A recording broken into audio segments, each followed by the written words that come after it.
Good day, class. So we'll continue our lecture today. We'll be considering compiler design in Automata theory. Actually, compiler design is one of the biggest applications of automata theory in computer science. We've talked about other application areas like in games, in vending machine designs, and modeling and all.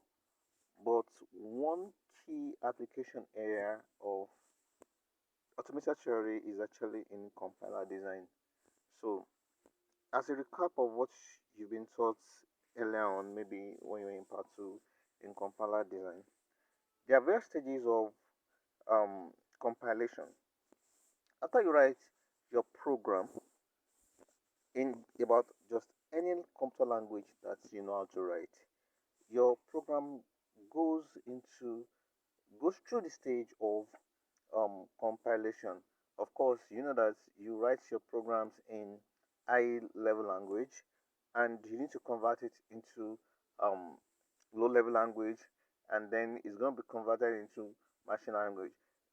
Of course, you know that the computer does not understand high level language, it's only you that understands high level language.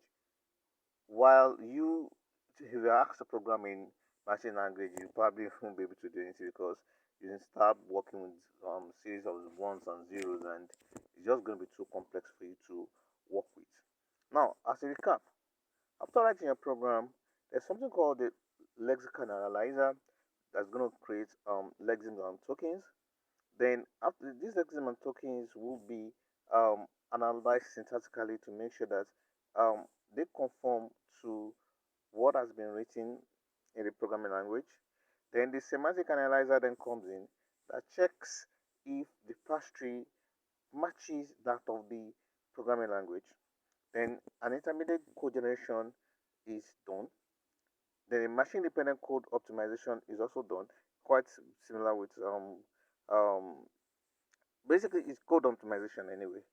Then after that, code generation um is then done again.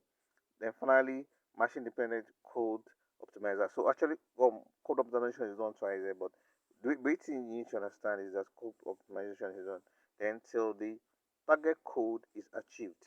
And at each various stage, there's a symbol table by which the process of compilation is going to take place. Of course, you will know that the symbol table for um, Java is going to be different from that of C++. It's going to be different from that of Pascal or that of Fortran. And they will all obviously have different ways by which they handle their errors. So let's go back again. Lexical analysis.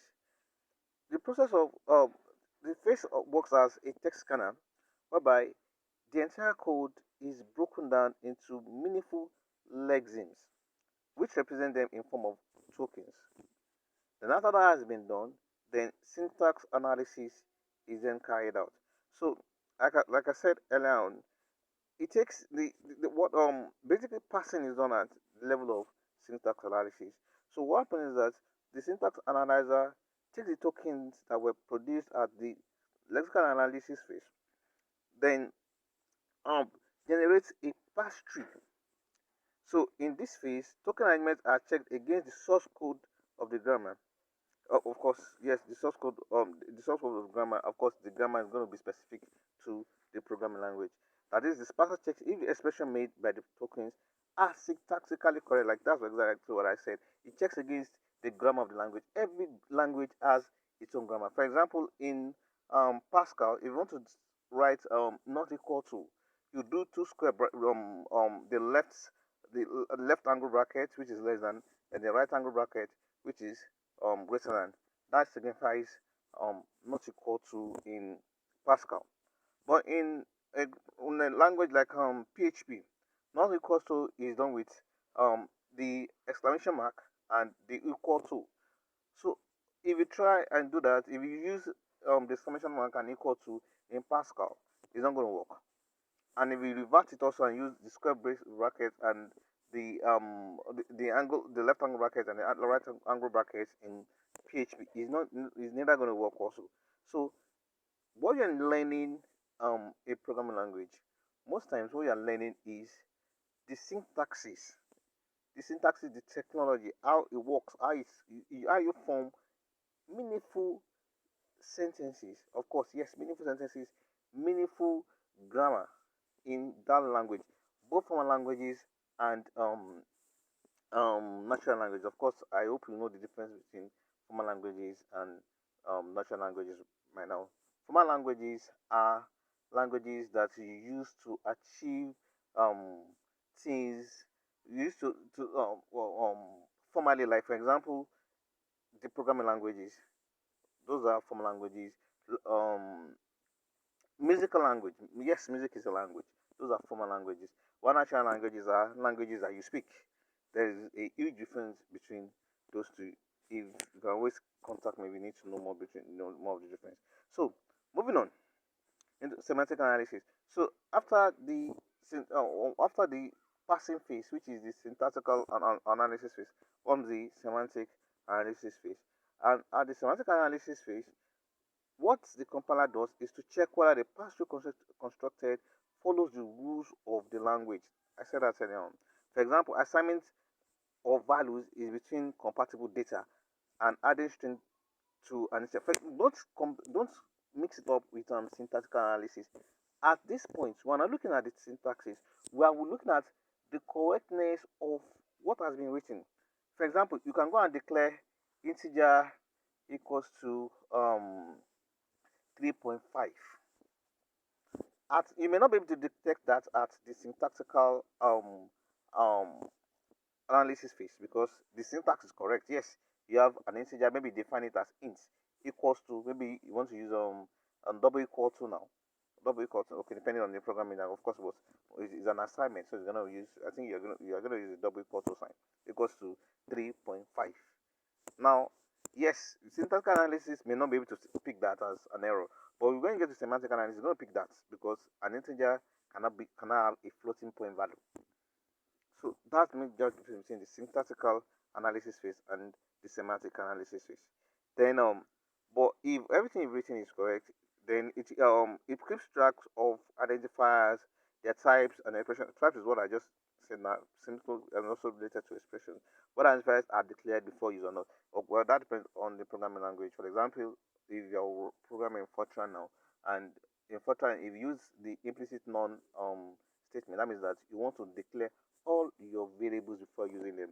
So if you now want to use a variable that you did not declare, syntax, you may not be able to dictate that also at the syntactical analysis phase because at that time you are just looking at the syntaxes that were written. But the semantic analysis phase, semantic analysis is going to look at it that what you declared in implicit non. That means you want to declare your variables, and now you're using a variable that you did not declare. It will fire up an error and tell you that you have a problem in your programming language. Then it also produce annotated syntax tree as an input. That's the final stage.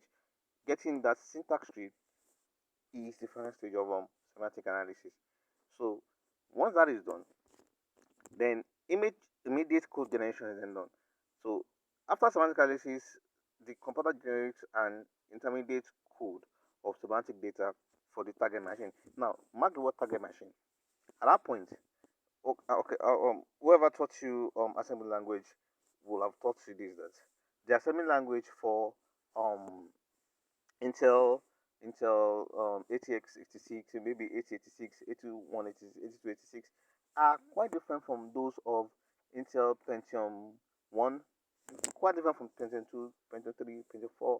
Like now we have Core i3, Core i5. So the machine, the processors, the assembly language for each processor is different. So that is key. You need to understand that the target machine is taken into consideration when generating the code.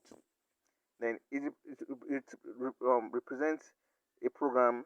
Represents a program for abstract machine. It is in between the high level language and the machine language. Oh, okay, yes, that's why I said assembly language. It's still at that point that you're still trying to see how it translates what has been programmed into the machine language that your processor can understand. Take note again, the machine language that is generated by different processors are different. Then code optimization.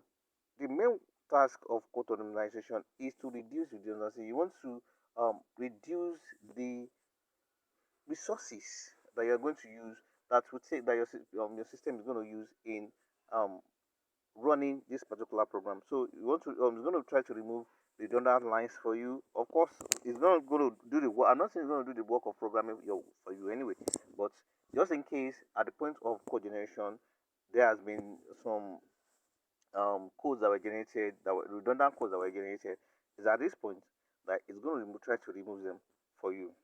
So optimization removes unnecessary code lines. Arrange the yes, arrangement is also key. Then arrange them sequentially. Arrange the sequence of statements in order to speed up program execution without wasting resources. That's it. Resource management is key at code optimization. Then code generation. In this phase, code generator takes the optimized representation of intermediate code and maps it to the target machine language. The generator translates the immediate code into a sequence of machine code. Now, sequence of instructions of machine code performs the tasks at the intermediate as the intermediate code would do. So here is where I'm coming actually. Now, where does Automata come in the whole of this? How does it come in the whole of this? Now we can see at the point of lexical analysis and point of syntactic analysis, at this point and at this point and at this point, I hope you can see it. You can see regular expressions are used by the analyzer for token generation. Now, when you are talking about regular language, you were told that language can classify into four. We have the type three, type 3, type 2, type 1, and type 0, which are you have the regular expressions, you have the context free grammar, you have the context sensitive grammar, and you have the um, recursively enumerable grammar. Now, I'm still going to revisit this topic possibly in the next two classes, and we're going to still look at regular expressions clearly, and we're still going to look at context free grammar quite clearly. I'm still going to try and see make you see some things in these two grammar. Now, regular expressions. Now, don't forget that in automaton, and its outputs versions, which are the fancy transistors, milli machine, and more machine. Of course, we'll go into that next class. Are used for lexical analysis. It says that don't forget that regular expressions only does mapping. You just want to see, does it flow through? Just like that's what you do basically in financial altimeter. Does it flow through till it gets to a final state? Have you read all your strings? Are you in a final state? If it has passed, yes, you can generate a lexeme or a token. They are the same thing, a lexeme or a token. So once you're able to do that, at the point when you get to the syntax analyzer, you are doing a comparison. Question should ask is, why can't we also use a finite automaton, just a regular finite automaton, at the point of syntactic analysis? You see the answer in two classes time. Why it's impossible? Because at that point, you are kind of doing a comparison to check, does this actually flow with what is obtainable in this particular programming language? Once you're able to do that, then a token stream again that will then be passed into the semantic analyzer is then generated. So at these two layers, automata theory is key in compiler design. We'll continue this lecture in the next video.